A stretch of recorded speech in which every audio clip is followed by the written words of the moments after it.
আসসালামু আলাইকুম। প্রিয় দর্শক, অন্ধমঞ্চের আলোচনায় আপনাদের সকলকে আমন্ত্রণ জানাচ্ছি। 12 ফেব্রুয়ারি নির্বাচন কেন নেই ভারত, আমেরিকা ও জাতিসংঘ? 12 ফেব্রুয়ারি বাংলাদেশের এক লেজে গোবরে ভাগ্য নির্ধারণের দিন। জাতীয় সংসদ নির্বাচনের পাশাপাশি হচ্ছে ঐতিহাসিক জুলাই সনদ নিয়ে গণভোট। 394 জন আন্তর্জাতিক পর্যবেক্ষক এবং 397 জন বিদেশি সাংবাদিক এখন ঢাকায়।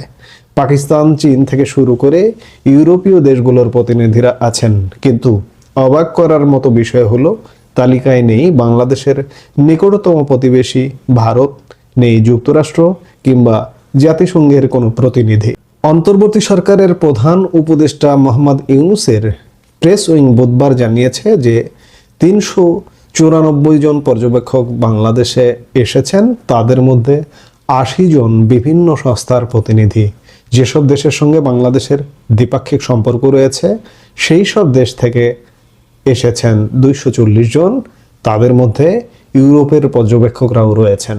এছাড়া বিভিন্ন আন্তর্জাতিক প্রতিষ্ঠানের 51 জন পর্যবেক্ষক এসেছেন বাংলাদেশে। সব মিলিয়ে 21টি দেশ থেকে পর্যবেক্ষকরা এসেছেন। তার মধ্যে রয়েছে পাকিস্তান থেকে 8 জন, ভুটান থেকে 2 জন, শ্রীলঙ্কা থেকে 11 জন, নেপাল থেকে 1 জন, ইন্দোনেশিয়া থেকে 3 জন, ফিলিপিন্স থেকে 2 জন, মালয়েশিয়া থেকে 6 জন, জর্ডান 2 জন, তুরস্ক 13, ইরান 3, জর্জিয়া 2, রাশিয়া 2, চীন 3, জাপান 4, দক্ষিণ কোরিয়া 2, কিরগিজস্তান 2, উজবেকিস্তান 2, দক্ষিণ আফ্রিকা 2 এবং নাইজেরিয়া থেকে 4 জন প্রতিনিধি এসেছেন। এই তালিকায় ভারত এবং আমেরিকার অনুপস্থিতি নিয়ে প্রশ্ন উঠেছে। প্রসঙ্গত, যেসব গুরুত্বপূর্ণ সংস্থার পর্যবেক্ষকরা এসেছেন বাংলাদেশে সেগুলির মধ্যে উল্লেখযোগ্য হলো Asian network for free election ANF-REL, Commonwealth secretariat, international Republican institute IRI এবং ন্যাশনাল ডেমোক্রেটিক ইনস্টিটিউট NDI। এছাড়া ইসলামী সহযোগী সংস্থা OIC, international conference for Asian political parties ICAPP এবং ইউরোপিয়ান এক্সটার্নাল অ্যাকশন সার্ভিস থেকে কয়েকজন প্রতিনিধি এসেছেন। বিশেষ করে ভারত, যুক্তরাষ্ট্র এবং জাতিসংঘের কেন এই অনুপস্থিতি? এটি কি কেবল নিরাপত্তার অভাব নাকি বড় কোনো কূটনৈতিক বার্তা? দক্ষিণ এশিয়ার রাজনীতিতে যে ভারতের প্রভাব সব থেকে বেশি, সেই ভারতের একটি নামও প্রতিনিধি তালিকায়, পর্যবেক্ষক দলে বা প্রতিনিধি তালিকায় নেই। একইভাবে বিশ্বের মোড়ল হিসেবে পরিচিত আমেরিকা এবং বিশ্ব শান্তির রক্ষক জাতিসংঘও এই নির্বাচন পর্যবেক্ষণ থেকে নিজেদের বিরত রেখেছে। ভারতের না আসার পেছনে বিশ্লেষকরা প্রধানত 3টি কারণ দেখছেন। প্রথমত, নিরাপত্তা ও ভারত বিরোধী হাওয়া। বাংলাদেশে বর্তমানে তীব্র ভারত বিরোধী প্রচার এবং সংখ্যালঘু হিন্দুদের ওপর নির্যাতনের যে অভিযোগ উঠেছে, তাতে নিরাপত্তার বিষয়টি ভারত সরকারের কাছে সব থেকে বড় উদ্বেগের কারণ। দ্বিতীয়ত, ডক্টর ইউনূস সরকারের সাথে টানাপোড়েন। শেখ হাসিনা সরকারের পতনের পর বর্তমান অন্তর্বর্তী সরকারের সাথে নয়াদিল্লির সম্পর্ক আগের মতো মসৃণ নয়। তৃতীয়ত এবং সব থেকে গুরুত্বপূর্ণ কারণ, অনেকের মতে নয়াদিল্লি মনে করে সাবেক প্রধানমন্ত্রী শেখ হাসিনার দল আওয়ামী লীগকে বাদ দিয়ে এই নির্বাচন কখনোই পূর্ণাঙ্গ গণতান্ত্রিক হতে পারে না। ভারত হয়তো প্রতিনিধি না পাঠিয়ে ঢাকাকে এই বার্তায় দিতে চাইল যে আওয়ামী লীগবিহীন নির্বাচন তাদের কাছে গ্রহণযোগ্যতার সংকটে রয়েছে।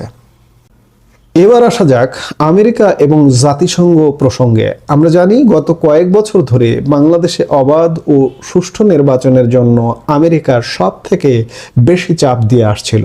তাহলে এখন তারা কেন নেই? বিশেষজ্ঞদের মতে যুক্তরাষ্ট্র হয়তো এই পরিস্থিতির ওপর নজর রাখলেও সরাসরি কোনো পক্ষ নিতে চাইছে না। অন্যদিকে জাতিসংঘ সাধারণত কোনো দেশের অভ্যন্তরীণ নির্বাচনে সরাসরি পর্যবেক্ষক পাঠায় না, যদি না সেখানে বড় কোনো অস্থিরতা বা বিশেষ কোনো অনুরোধ থাকে। তবে ভারত ও আমেরিকার এই একযোগে দূরত্ব বজায় রাখা বর্তমান নির্বাচন আয়োজক অন্তর্বর্তীকালীন সরকার এবং আগামীর যে সরকারটি আসছে সেই সরকারের জন্য এক বড় কূটনৈতিক চ্যালেঞ্জ হয়ে দেখা দিতে পারে। একদিকে পাকিস্তান ও চীনের মতো দেশগুলোর সক্রিয় অংশগ্রহণ, অন্যদিকে ভারত আমেরিকার যৌথ অনুপস্থিতি বাংলাদেশের রাজনীতিতে কি নতুন কোনো মেরুকরণ ঘটতে যাচ্ছে আগামীতে? যেখানে ইউরোপীয় পর্যবেক্ষকরা নির্বাচন দেখছেন, সেখানে আঞ্চলিক শক্তির এই নীরবতা নির্বাচনের পরবর্তী গ্রহণযোগ্যতা নিয়ে প্রশ্ন তুলতে পারে। জুলাই সনদের গণভোট এবং সংসদ নির্বাচন কি পারবে বিশ্ববাসীর আস্থা অর্জন করতে? বাংলাদেশের এই নির্বাচন কেবল একটি ভোট নয়, এটি একটি রাষ্ট্রের ভবিষ্যৎ গতিপথ পরিবর্তনের লড়াই। ভারত ও আমেরিকার অনুপস্থিতি কি বাংলাদেশের জন্য শুভ না অশুভ? আর এই শুভ অশুভ দেখতে হলে নির্বাচন পরবর্তী সময়ে আমাদের দেখতে হবে যে ভারত এবং আমেরিকার সাথে কূটনৈতিক সম্পর্ক কি হচ্ছে, কিংবা নতুন সরকার কিভাবে কার্যক্রম চালাচ্ছে। সেগুলো দেখলেই বোঝা যাবে যে কেন আজকে নির্বাচনে ভারত এলো না, মার্কিন যুক্তরাষ্ট্র এলো না। আমরা নিশ্চয়ই সেগুলো দেখব। অধ্যাপক ইউনূসের ঐতিহাসিক নির্বাচনে ঐতিহাসিকভাবে টাকার খেলা চলছে। সৈয়দপুর, কুমিল্লা, সিরাজগঞ্জ, চাঁপাইনবাবগঞ্জ, নোয়াখালী, চান্দনা এসে বিপুল পরিমাণ টাকা নিয়ে বিভিন্ন প্রার্থীর সমর্থকরা ধরা পড়েছে। কোথাও টাকা বিলি করতে গিয়ে ধরা পড়ছে স্থানীয় জনতার হাতে, কোথাও আইন শৃঙ্খলা বাহিনীর হাতে। এর মধ্যে নির্বাচনের আগের দিন প্রায় 50 লাখ টাকা সহ ঠাকুরগাঁও জেলা জামাত ইসলামের আমির বিলাল উদ্দিন প্রধানের আটকের ঘটনায় হইচই পড়ে গেছে। জামাত ইসলামী অবশ্য দাবি করেছে ব্যবসায়িক কাজে নিয়ে যাওয়া এই টাকা নিয়ে অপপ্রচার চালানো হচ্ছে। এর বাইরে 10 ফেব্রুয়ারি মধ্যরাত থেকে বেশ কয়েকটি জায়গায় হামলা এবং অস্ত্রসহ আটকের ঘটনা ঘটেছে। দর্শক, এসব দৃশ্যমান বা যেসব ঘটনা মিডিয়াতে উঠে আসছে তার বাইরে পর্দার আড়ালে চলছে বেশ কিছু নাটকীয় ঘটনা। 11 ফেব্রুয়ারি সকাল থেকে কূটনৈতিক পাড়ায় দফায় দফায় অনুষ্ঠিত হয়েছে বেশ কয়েকটি বৈঠক। প্রশ্ন হলো, ভোটের আগে কি এমন বিষয় যেটি নিয়ে কূটনৈতিক পাড়ায় চলছে দৌড়ঝাঁপ? একাধিক সূত্র বলছে, গত কয়েক মাস ধরে জামাত ইসলামের জোটের পক্ষ থেকে বিএনপিকে যে প্রস্তাব দেওয়া হয়েছিল সেটি নিয়ে চূড়ান্ত নিশ্চয়তার জন্য চলছে এসব নাটক। জামাত ইসলামের পক্ষ থেকে বিএনপির শীর্ষ নেতৃবৃন্দের সাথে চলছে সমঝোতার চেষ্টা। নির্বাচনের দিন আর ভোটের পর দুটি বিষয় নিয়ে চলছে এই সমঝোতার চেষ্টা। শেষ পর্যন্ত এই সমঝোতা না হলে ভোটের মাঠের উত্তাপ আর সহিংসতা অনেক গুণ বেড়ে যেতে পারে এমন আশঙ্কা করছেন সংশ্লিষ্টরা। বিস্তারিত জানতে চলুন যাওয়া যাক বিশ্লেষণে।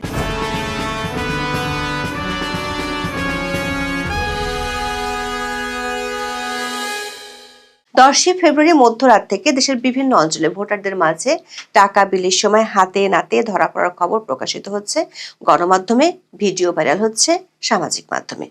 চট্টগ্রাম 14 আসনের চান্দনা উপজেলায় নগদ 10.5 লাখ টাকা সহ একটি মাইক্রোবাস জব্দ করে সেনাবাহিনী।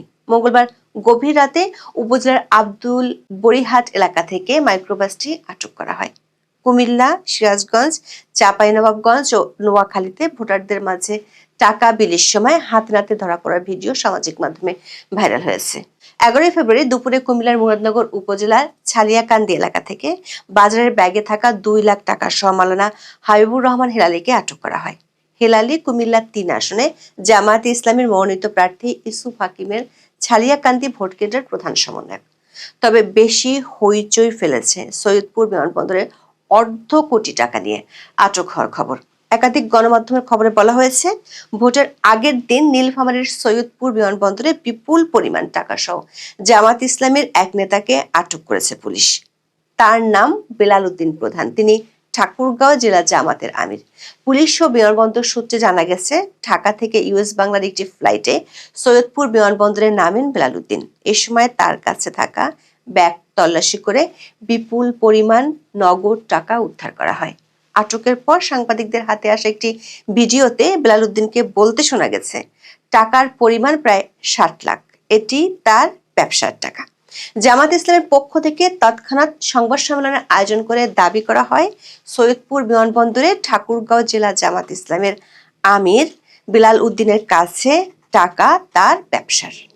এই টাকা নির্বাচনী প্রচারণার কোনো কাজে ব্যবহারের জন্য ছিল না বলে দাবি করেছেন জামাতের সহকারী সেক্রেটারি জেনারেল এহসানুল মাহবুব জুবায়ের। জামাতের একটি সূত্র বলছে, ভোটের আগের দিন বিলালউদ্দিনের আটকের ঘটনাটি দলটিকে বেশ বেকায়দায় ফেলে দিয়েছে। টাকা বিলানোর ঘটনা ছাড়া 10 ফেব্রুয়ারি মধ্যরাত থেকে অধ্যাপক ইউনূসের ঐতিহাসিক নির্বাচনে বেশ কয়েকটি জায়গায় হামলা ও অস্ত্রসহ ধরা পড়ার ঘটনা ঘটেছে। সিলেটের সুবহানীঘাটের মৌবন আবাসিক এলাকায় একটি বাসা থেকে সংঘর্ষের বিপুল পরিমাণ সরঞ্জামাদি উদ্ধার করেছে পুলিশ। স্থানীয় বিএনপি নেতারা দাবি করেছেন, জামাতের নেতাদের পক্ষ থেকে এই সরঞ্জামাদি এনে রাখা হয়েছিল। কুষ্টিয়ার 2 আসনে একটি ভোট কেন্দ্র থেকে 2টি সিসি ক্যামেরা চুরির ঘটনা ঘটেছে। শরীয়তপুরের জাজিরা উপজেলার বিকেননগর ইউনিয়ন পরিষদের সাবেক চেয়ারম্যান মুস্তাফিজুর রহমানকে আটক করেছে যৌথ বাহিনী। এ সময় মুস্তাফিজুরের বাড়ি থেকে বেশ কিছু ধারালো অস্ত্র উদ্ধার করা হয়। দর্শক, ভোটের একদিন আগে এসব খবর মিডিয়াতে এসেছে কিংবা ভিডিও ভাইরাল হচ্ছে সামাজিক মাধ্যমে। তবে এসব ঘটনার বাইরে পর্দার আড়ালে ঘটছে বেশ কিছু ঘটনা।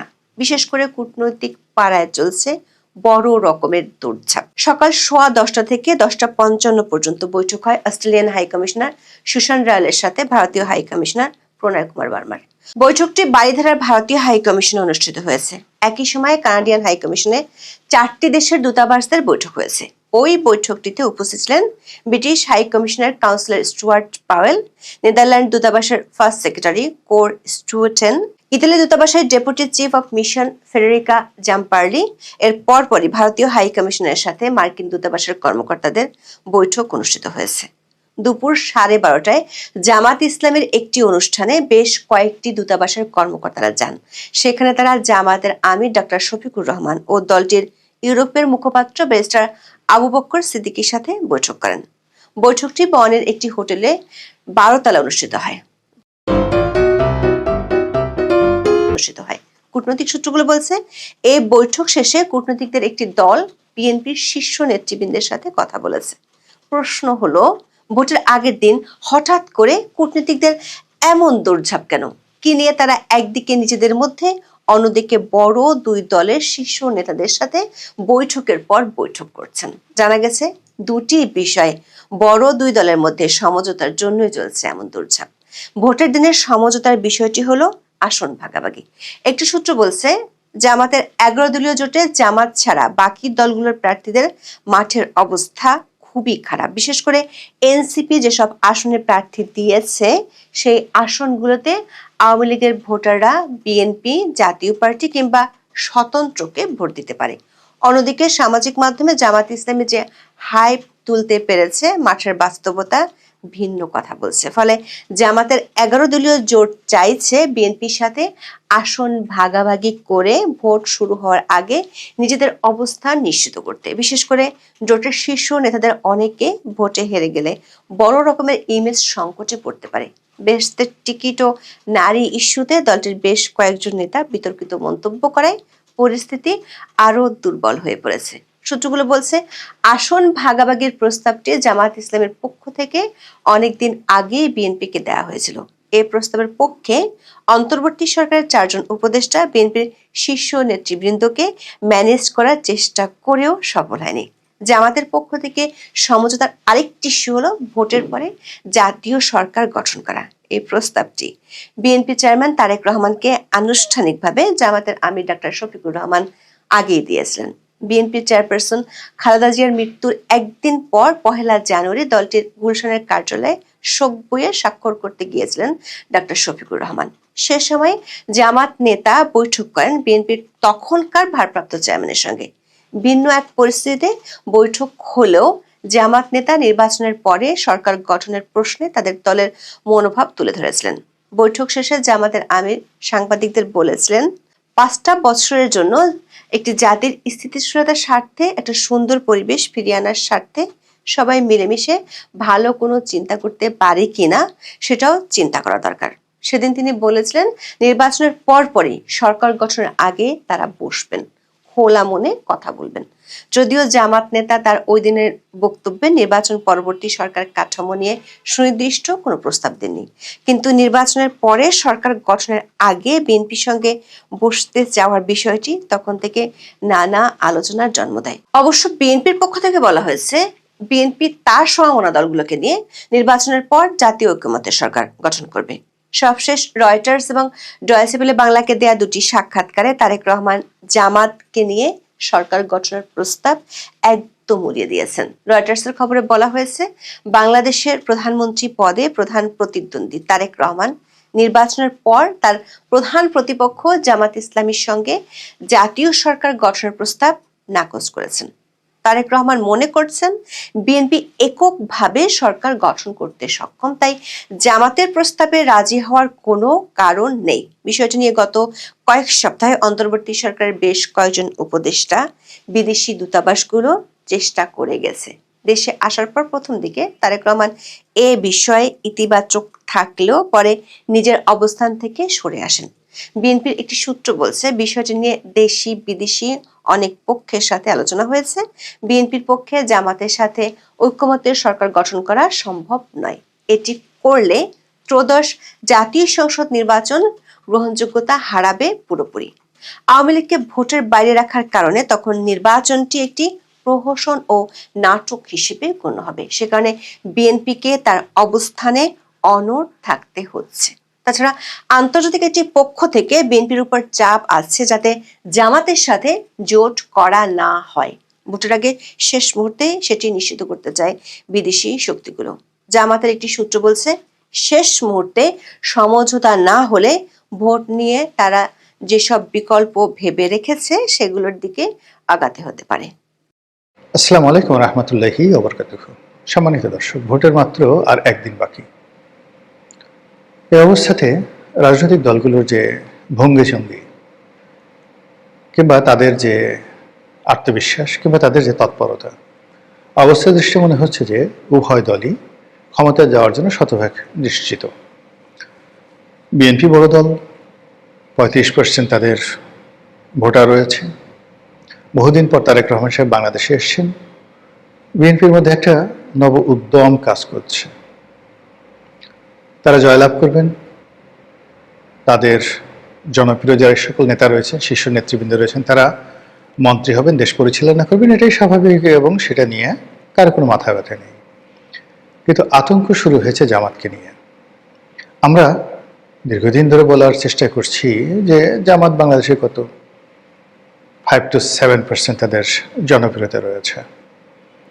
একটা সময় যখন আমি নয়া দিগন্তে লিখতাম, তো তখন প্রায় আমি মাঝে মধ্যে বলতাম যে জামাতের হয়তো জনপ্রিয়তা 10% to 12%। বিশ্বাস করেন, বিএনপি এবং আওয়ামী লীগের যারা লোকজন রয়েছেন তারা গালাগালি করতে করতে আমার জান শেষ করে দিয়েছে।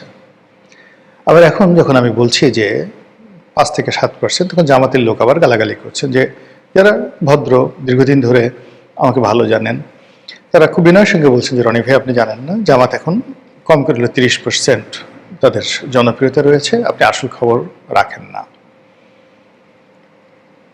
তো এই যে একটি অবস্থা, সেই অবস্থার মধ্যে ধরুন 30% বা ধরুন 5%, 7%, 10%, হোয়াট এভার মেবি, আমরা এই যে গত 2 মাস ধরে যদি ধরি, নির্বাচনের তফসিল ঘোষণার আগ পর্যন্ত জামাতকে আমরা যেভাবে মূল্যায়ন করছি, আমরা মনে করছি যে তারা এই যে শেখ হাসিনার পতনের জন্য যে ম্যাটিকুলাস ডিজাইন, সেই ডিজাইনের মাস্টার মাইন্ড।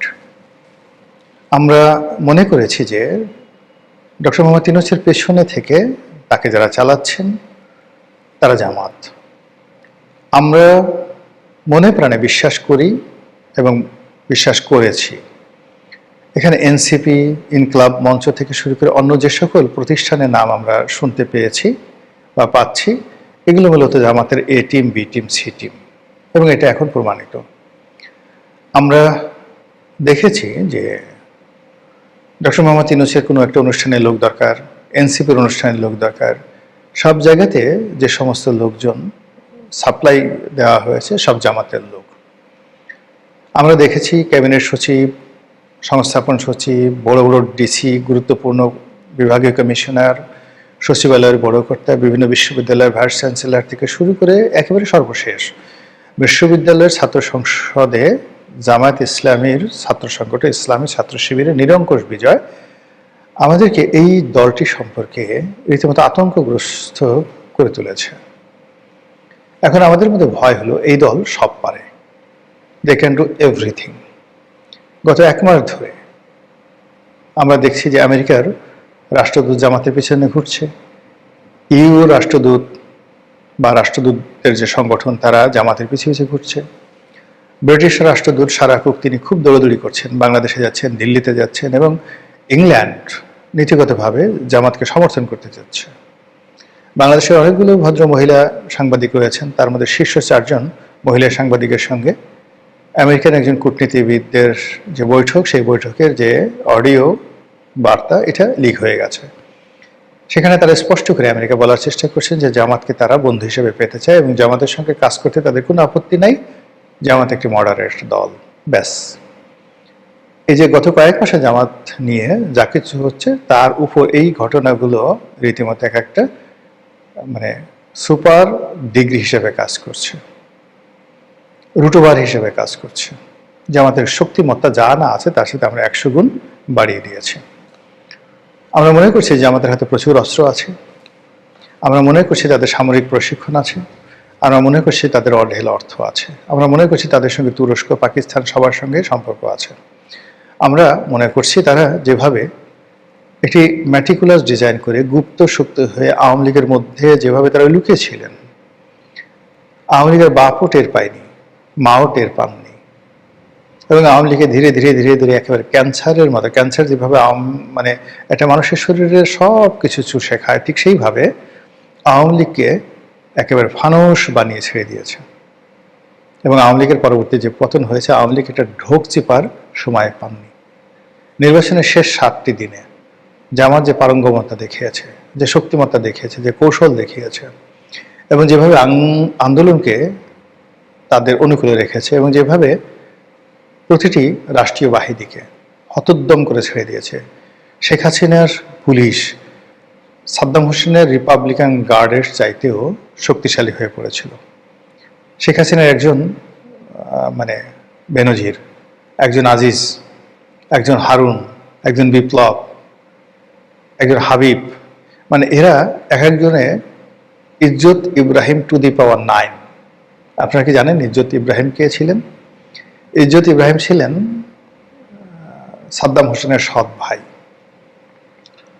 তো তার একজন বিখ্যাত জেনারেল, তার 2 জন লোকে ইরাকের লোক খুব ভয় পেত, ইজ্জত ইব্রাহিমকে আর একজন হলো কেমিক্যাল আলী, ইরাকের কুর্দিদের উপর যিনি গ্যাস চার্জ করে হাজার হাজার কুর্দিকে মেরে ফেলেছিলেন। তো তদ্রূপ পুলিশ বাহিনীর মধ্যে এরকম ইজ্জত ইব্রাহিম, কেমিক্যাল আলী তৈরি করেছিলেন শেখ হাসিনা, এবং তার ধারণা ছিল যে যে কোনো পরিবেশ পরিস্থিতি মোকাবেলা করার জন্য তার পুলিশ বাহিনী যথেষ্ট। সারা বাংলাদেশ বিট্রে করবে, কিন্তু পুলিশ কখনো তার সাথে বিট্রে করবে না। পুলিশ চেষ্টা করেছিল, শেষ পর্যন্ত তারা চেষ্টা করেছে, সেই পুলিশকে এমন প্যাদানি দেওয়া হয়েছে, পুলিশকে মেরে লাশ ফাঁসির মানে মধ্যযুগে যেভাবে প্রতিপক্ষের লাশ টানিয়ে রাখা হতো জনবহুল এলাকাতে, একইভাবে পুলিশের লাশ যেভাবে ঝুলছিল সেই সায়দাবাদে, বাংলাদেশ পুলিশ যতদিন থাকবে এটা তারা ভুলতে পারবে না। এই কাজ কারা করেছে? জামাত করেছে, এনসিপি করেছে, বিএনপি করেছে, কেউ না কেউ তো করেছে। এই কাজ আওয়ামী লীগ করেনি, নাকি পুলিশের লোক করেছে, হোয়াট এভার মেবি, যারা মাস্টার মাইন্ড দায় তাদের উপরই বর্তাবে। এরপর ধরুন থানাগুলো যেভাবে পোড়ানো হয়েছে, যেভাবে অস্ত্রগুলো লুট করা হয়েছে, যেভাবে একটার পর একটা সরকারি অফিসগুলোতে আগুন লাগিয়ে দেওয়া হয়েছে, যেভাবে আওয়ামী লীগের লোকজনদের মনে রীতিমতো মৃত্যু ভয় জাগিয়ে দেওয়া হয়েছে, তারা শুধুমাত্র সীমান্ত পাড়ি দেওয়ার জন্য পাগল হয়ে গেছে। অনেক বড় বড় আওয়ামী লীগ নেতা তারা কাণ্ডজ্ঞান হারিয়ে পাহাড় অতিক্রম করতে গিয়ে হার্ট অ্যাটাক করে মারা গেছেন। দেশের মধ্যে শামসুদ্দিন চৌধুরী মানিকের মতো মানুষ এতটা ভীত সন্ত্রস্ত হয়ে পড়েছিলেন যে তিনি সীমান্ত পাড়ি দিতে গিয়ে ধরা পড়ে সে কি কাণ্ড, তার বিশি ঠিসি সব ফাটিয়ে ফেলা হয়েছে, লাথি দিয়ে পুরো তার অন্ডকোষ ফাটিয়ে ফেলা হয়েছে, তাকে একেবারে মানে যাকে বলা হয় রাস্তার ফকিরের মতো একটা কলাপাতার উপর তাকে শুয়ে রাখা হয়েছে সেই সময়টিতে।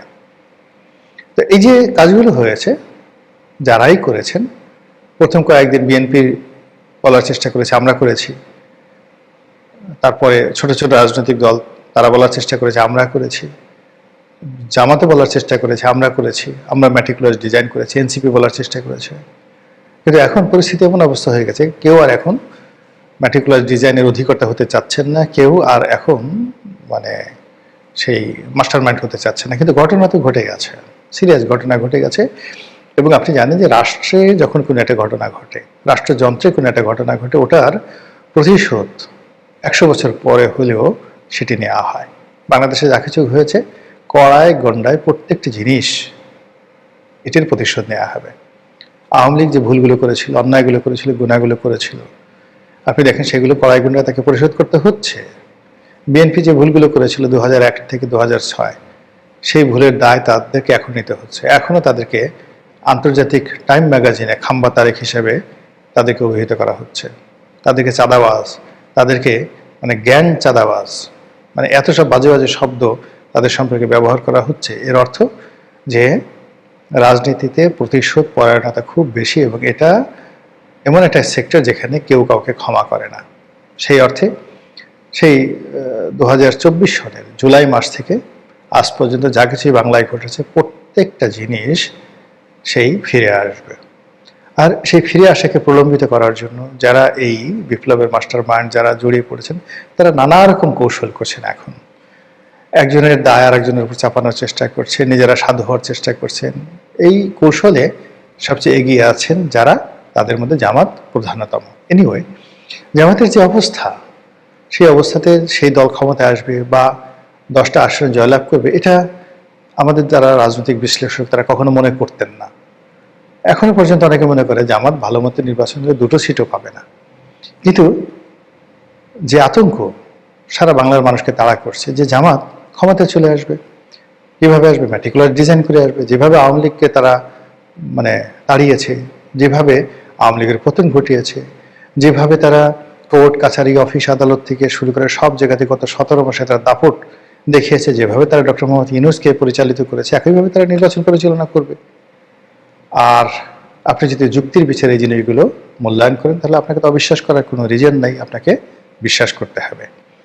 তো সেই দিক থেকে জামাত যদি বিজয়ী হয়, তাহলে কে হবেন প্রধানমন্ত্রী, কে হবেন মন্ত্রী, কে হবেন অর্থমন্ত্রী, কে হবেন প্রেসিডেন্ট, এগুলো নিয়ে নিঃসন্দেহে আপনার কৌতূহল থাকতে পারে।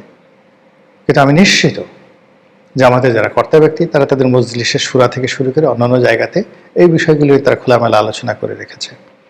এবং যেহেতু তারা একটি রেজিমেন্টেড ওয়েল প্ল্যান্ড রাজনৈতিক দল, কাজেই তারা প্রতিটি বিষয় আলাপ আলোচনা করে কার জন্য কোন শেরওয়ানি লাগবে, কার জন্য কি ধরনের সুরমা লাগবে, কার জন্য কি ধরনের পোশাক পরিচ্ছদ লাগবে, কেমন গাড়ি লাগবে, কে কোন মন্ত্রণালয়ে বসবেন, ইত্যাদি বিষয়গুলো তারা কিন্তু অনেক আগেই সিলেক্ট করে রেখেছেন। এখন যদি প্রকৃতি অনুকূলে থাকে, তারা যে বিশ্বাস করে সেই বিশ্বাসের জায়গাটা যদি পরিপূর্ণতা হয়, তাহলে বাংলাদেশে হয়তো আপনার আগামীতে যে জামাতের সরকার দেখবেন, সেটা দেখে যদি আপনারা টাসকি খান, আশ্চর্য হয়ে পড়েন, চিৎপটাং হন, এবং আমি নিজেও যদি হয়ে যাই, আশ্চর্য হওয়ার কিছুই থাকবে না। আসসালামু আলাইকুম রহমতুল্লাহি ওয়া বারাকাতুহু।